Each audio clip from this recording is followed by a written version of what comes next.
Afternoon, everybody. I think I'm going to try and do this a little bit fancier here, reading off of one and shooting off another. Anyway, yes, my name is Raymond Riley from Elma College. This is about exploring widgets in iBooks author.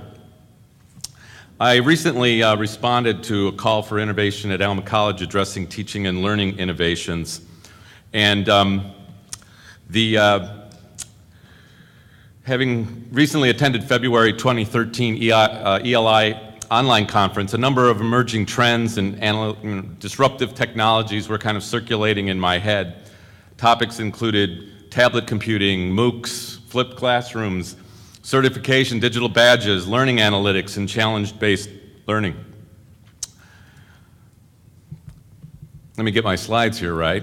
I also, of course, read the 2013 Horizon Report identifying several key trends such as the value of open content, changing workforce demands, and how the roles of educators are in flux. Finally, I settled on an idea.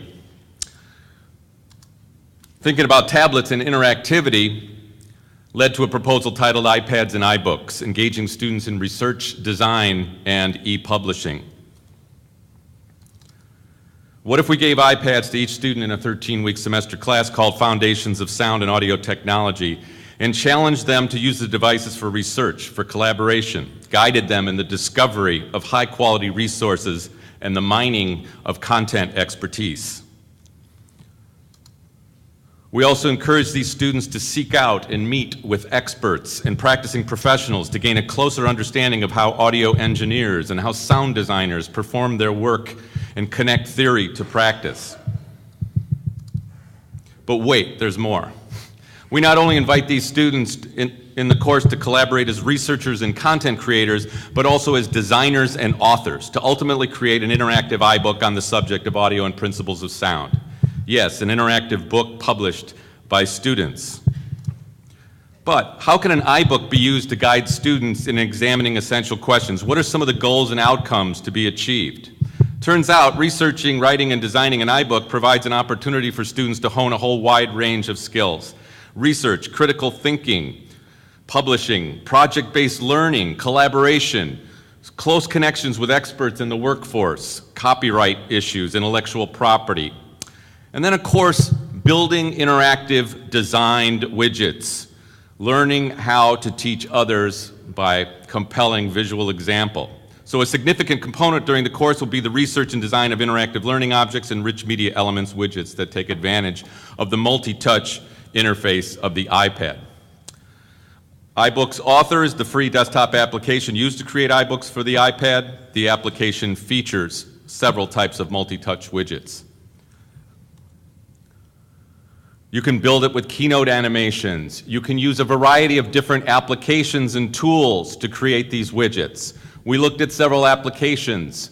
We looked at several technologies that are common standard tools and technologies for creating these HTML widgets.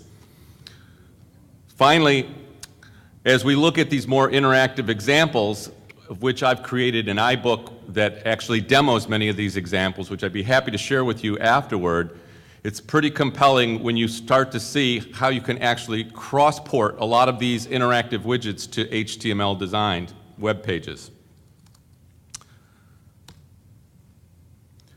So the widgets are developed, as I said, with a variety of different tools. Apple has some developer tools, Dash Code and iAd Producer. We've also got some third-party tools like Tumult Hype, Adobe Edge Animate, Sencha Animator.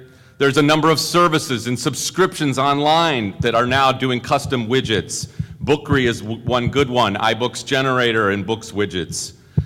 As I mentioned, I've got a testing iBook in which I'll share freely on the iBook store.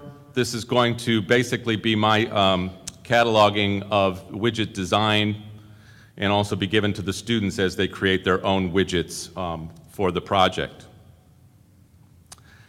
As I said, this project is actually going to be kicked off next year. It was actually funded in part, and I'm very excited. Thank you.